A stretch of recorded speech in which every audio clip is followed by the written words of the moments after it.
Hi everybody and welcome back. We all know the story of Noah and the ark. We know how God met Noah and instructed him to build the ark, and he gathered all the animals into that ark and the floods came. We know that story so well. But there is an aspect of Noah that I would like us just to focus on today. You know, in Genesis 6 verse 15, it says, "And God saw that the wickedness of man was great in the earth, and that every imagination of the thoughts of his heart was only evil continually. But Noah found grace in the eyes of the Lord." It's amazing that in the midst of all that immorality and ungodliness and uncleanness and so on, in the midst of the evil, God found Noah.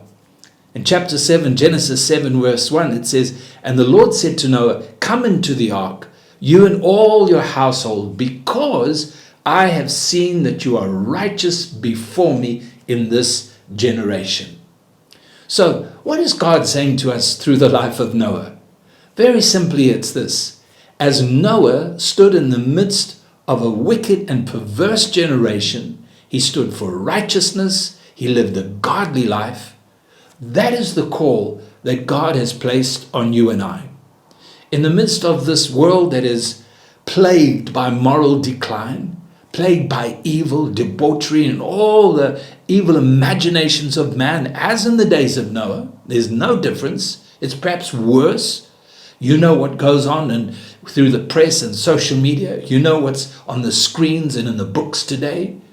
There seems to be no sense of righteousness or godliness whatsoever.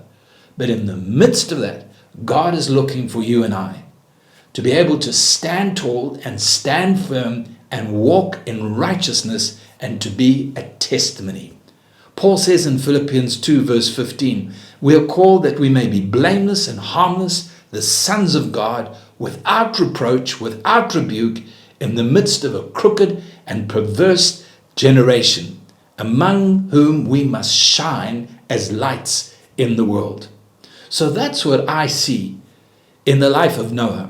And that's what I believe God is looking for. And the key is that you and I, we need to go back to the basics of the Word of God and to see what God has to say. Not what man is saying, not what public opinion is saying, not what you feel or I feel or my opinion on what you're thinking. Let's go back to the Bible and see the standard that God has put before us, that we may obey the truth and walk in righteousness and be the living testimony for God in this world today. May the Lord help us. God bless.